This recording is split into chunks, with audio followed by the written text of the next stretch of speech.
Hi everybody!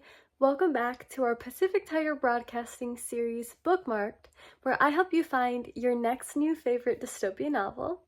Today, we're going to be talking about a novel that you probably haven't heard of, as it's not that popular, but you may enjoy it.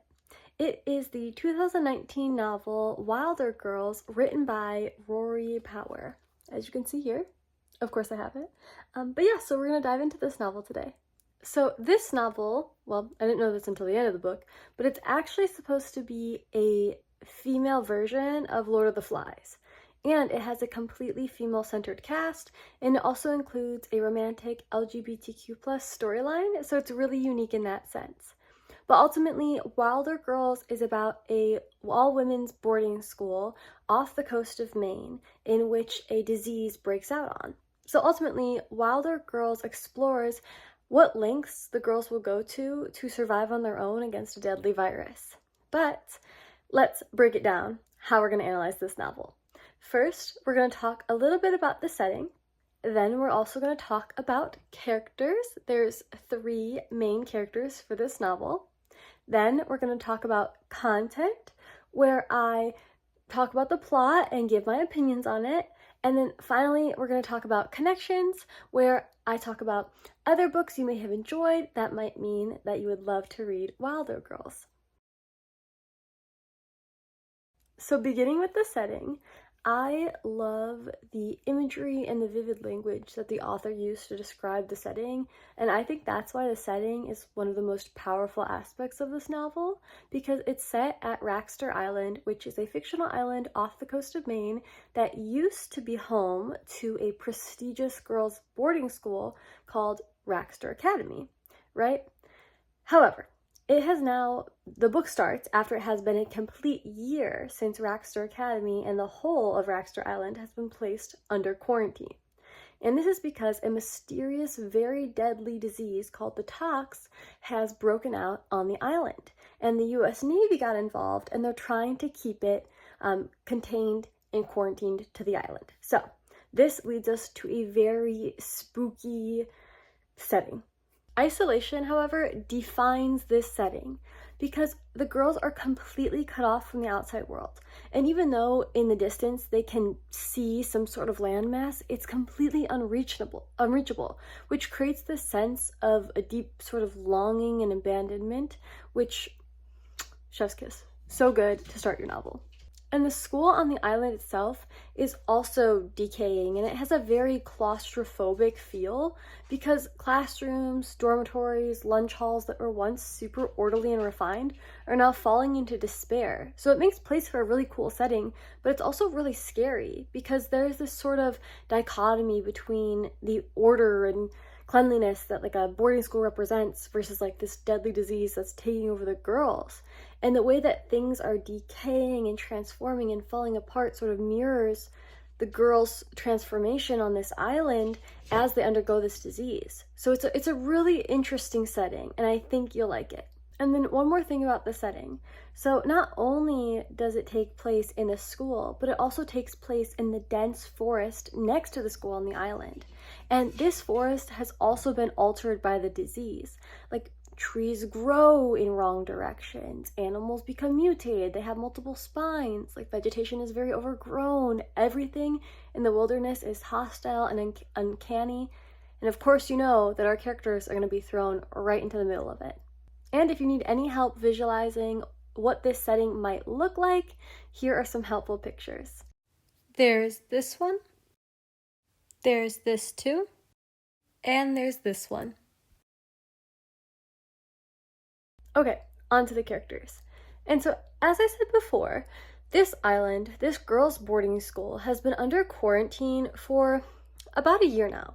And this disease, what they call the tox, has been running rampant.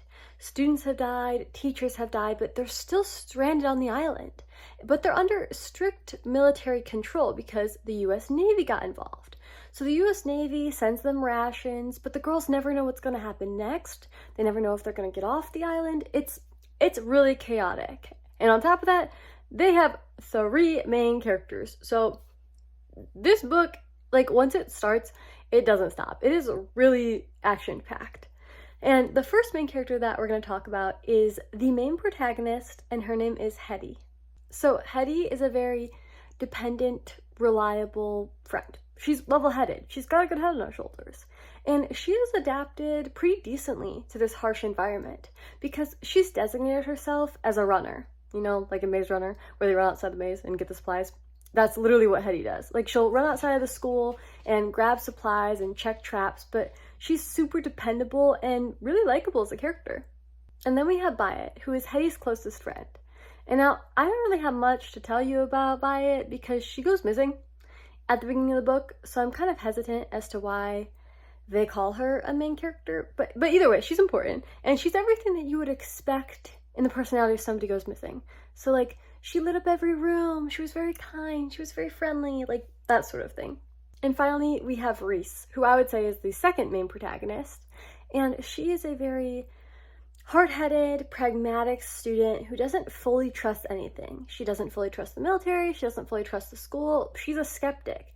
But that also means that her character is so interesting because, you know, whenever she pops up in the book, that something's gonna happen. And so here's where I'll offer my sort of like critique for the novel, because I love the plot, I love the setting, but the characters, I wish we got more backstory with them. Because as you can see, like, I don't really have a lot to tell you about them besides some of their personality traits that emerge throughout the plot, but I wish that we got some sort of like backstory. We got to know like their troubles, their worries, their insecurities like before the talks broke out, so that we could really see like how the character arc went and how the character growth went once these girls were faced with the fact that everything they've known and everything they've loved is crumbling down in front of them. So I just felt like if there was more character building, it would have upped the stakes more. And maybe that's because I'm a really big fan of like character-driven stories, but either way, there's not a lot of like preliminary depth to these characters. So for me, that's what like docks this novel a few points, but still a really fun read. Here's one fan art drawing of all the characters together. And here's another fan art drawing of just Hetty. Now on to the plot. So, as I said before, the island's been under quarantine for a year. But the main catalyst is when Byatt, Hetty's closest friend, goes missing after showing signs of being sick from the tox, which is the disease. And so even though the school is trying to maintain order, keep the girls calm, because Byatt was very popular, she's very charismatic, and so everybody's freaking out, but the school is trying to maintain order. But on the side, Hetty and Reese team up to go look for Byatt, and they start to uncover clues that maybe she's been taken instead of passed away. So as Hetty and Reese keep searching for clues, they actually stumble upon a massive reveal that the government and the military are actually conducting experiments on the girls, that they're sort of manipulating this virus and studying it. So the girls on the island are under the assumption that they're victims, they're there to be helped, that the government's trying to save them. But in reality, they're actually being studied, and there's no plan to save them or get them off the island, but rather to just profit off of this scientific knowledge. And then, if you thought that was the climax, well, get ready, because then they find Byatt, and she is not okay. She has been mutated, transformed, she's still diseased, she's very sickly, so it's not like a comforting reunion. It's very scary, and it forces Hetty to realize things have changed, and if they want to survive, they gotta start making different choices. They can't stay here. And so, again, it might seem like I'm going through this plot really quickly, but that's just because the book read very fast, and it didn't feel like there was many, like, really detailed scenes. It was just kind of like a really cool, quick, like, plot and storyline.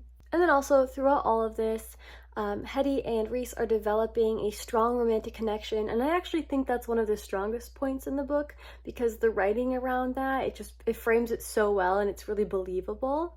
And then, regarding the ending, warning for spoilers, the three girls, once they find Byatt, they get in a boat and they head off into the sunset towards the mainland, and it ends like that. So it ends very ambiguous, it ends very unclear what is going to happen.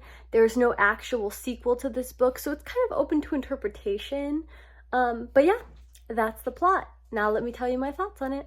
Okay, so my one main critique of this novel again is that it kind of felt like the author had a really cool theme in mind about like a coming of age story and resistance and like Lord of the Flies-esque, but it kind of felt like the theme came first and then the novel came second, if that makes sense. Like, it didn't feel necessarily like the story was naturally developing the theme. It felt pushed by a theme. So if you're not really into that, like, definitely keep that in mind, because it definitely is something to take into account when you're reading it. However, the book itself is very interesting. It's a lot of body horror. It's a really cool romantic relationship developing. So honestly, if you're into like Lord of the Flies, maybe check this out.